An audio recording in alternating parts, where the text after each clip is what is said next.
मशीनों की उपलब्धता नहीं है, सरकारी योजना उस तक नहीं पहुंच रही है।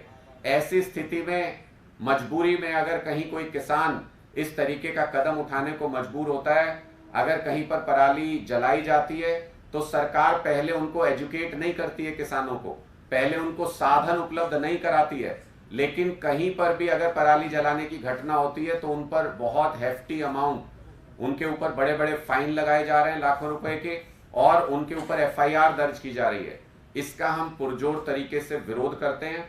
किसान यहाँ पर पीड़ित हैं, किसान किसी भी तरीके से दोषी नहीं है, किसान इस सिस्टम का पीड़ित है। अगर उनको सही तरीके से मशीनें उपलब्ध कराई जाएं, अगर सरकार जागरूक हो, सही तरीके से मॉनिटरिंग करे और किसानों को असिस्ट करे, तो पराली जलाने की घटनाएं ड्रेस्टिकली खत्म की जा सकती हैं, पोल्यूशन से निजात पाया जा सकता है। जो भी योजनाएं हरियाणा सरकार ने पराली को खत्म करने के लिए या उसके निस्तारण के लिए जो भी योजनाएं सरकार लेकर के आई, उनमें बड़े पैमाने पर घोटाले हुए हैं और वो जमीन पर इंप्लीमेंट नहीं हो सकी हैं। इसलिए कृपया करके बेचारे किसानों के ऊपर एफआईआर दर्ज ना करें, उनका साथ दें, उनका भरोसा जीतें और पराली जलाने की इस प्रथा को हमेशा हमेशा के लिए खत्म करने में सरकार अपना योगदान दे। ये 3 महत्वपूर्ण विषय हैं, लेकिन इन तीनों विषयों के अंदर एक ही बात कॉमन है कि तीनों जगह टारगेट किसान है।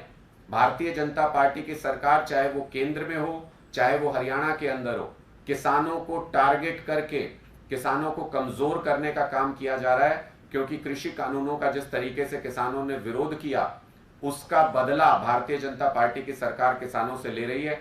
ऐसा साफ तौर पर उनके जो काम करने का तरीका है उससे नजर आ रहा है। आपके कोई प्रश्न हैं तो आप पूछ सकते हैं। सर, बिजली मंत्री कह रहे हैं कि हम तो पराली खरीद रहे हैं, 2500 रुपया टन के हिसाब से किसान को मिलेगा, थर्मल में चलेगा, ऐसा क्या ग्राउंड है? देखिए, मैं यही बात कह रहा हूं कि जो भी ये योजनाएं पेपर पे लेके आते हैं वो ग्राउंड पे इंप्लीमेंट नहीं होती है।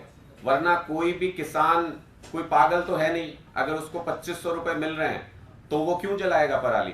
कोई शौक थोड़ी है। उनके बच्चों को भी प्रदूषण झेलना पड़ता है, उनको भी अपने खेत के अंदर जिसके अंदर पराली जलाते हैं उसके अंदर उर्वरकता का नुकसान होता है, फायदा नहीं होता है।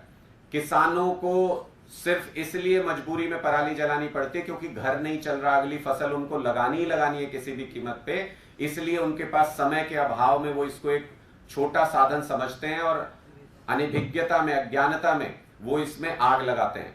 अगर ये 2500 रुपए जो पराली खरीदने की योजना है, मंत्री जी अगर कहते हैं कि 2500 रुपए में पराली खरीदते हैं तो चले हमारे साथ गांव में, जहां पराली जलाई जा रही है, जिन खेतों में किसानों के ऊपर आपने एफआईआर दर्ज कर दी, जिनके ऊपर आपने फाइन लगा दिया, आइए उनके घर चलते हैं और उनसे पूछते हैं कि 2500 रुपए में पराली अगर हम खरीदें तो आप बेचोगे या आग लगाओगे? मंत्री जी खुद ही देख लें कि किसानों का क्या जवाब होता है। किसानों को शौक नहीं है पराली जलाने का, किसान इस पूरे प्रकरण में पीड़ित हैं। और अगर सरकारी योजनाएं जितनी ये कागज के ऊपर बताते हैं, इन्होंने बताया घोल पहुंचाएंगे किसानों तक फ्री में, कहां है घोल?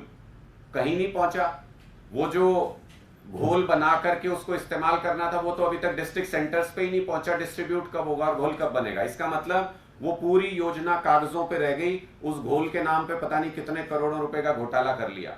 दूसरी तरफ कहते हैं कि वो बेल मशीन इनकी जितनी भी है, बेलर है जितने भी, वो कहां है? 80,000 बेलर मशीन कह रहे हैं। आप मेरे साथ ग्राउंड पे चलिए और अगर 20,000 भी दिखा देगी सरकार, कोई भी मंत्री उनका, कोई भी एडमिनिस्ट्रेशन का व्यक्ति 20,000 भी ग्राउंड पे अगर दिखा दे तो मैं मान जाऊंगा। उसमें बड़े पैमाने पर सब्सिडी दी जाती है उन मशीनों के लिए, उस सब्सिडी में करोड़ों रुपए का, सैकड़ों करोड़ रुपए का एक बड़ा घोटाला हुआ है। जो मशीनें सब्सिडी दे करके खरीदी हुई दिखाई जाती है वो जमीन पे है ही नहीं, वो सिर्फ कागजों के ऊपर खरीदी गई और जमीन पे वो मशीन कभी आई नहीं। इसी तरीके से जो भी योजना सरकार लागू करने की बात कर रही है वो कागजों में कर रही है, उसका इंप्लीमेंटेशन ग्राउंड पर नहीं हो रहा है। उसी के फेलियर की वजह से पिछले साल से इस बार पराली जलाने की घटनाएं हरियाणा के अंदर ज्यादा है। 2500 को नहीं, और कोई 1000 रुपया दे, ये बता भी रहे हैं अभी कि 2500 रुपए नहीं, 1000 रुपए देते हैं और उससे ज्यादा का खर्च हो जाता है पराली के निस्तारण में। तो और कोई सवाल आप लोगों का? शुक्रिया। हम 2 मिनट का ब्रेक लेंगे और उसके बाद हम ज्वाइनिंग कराएंगे।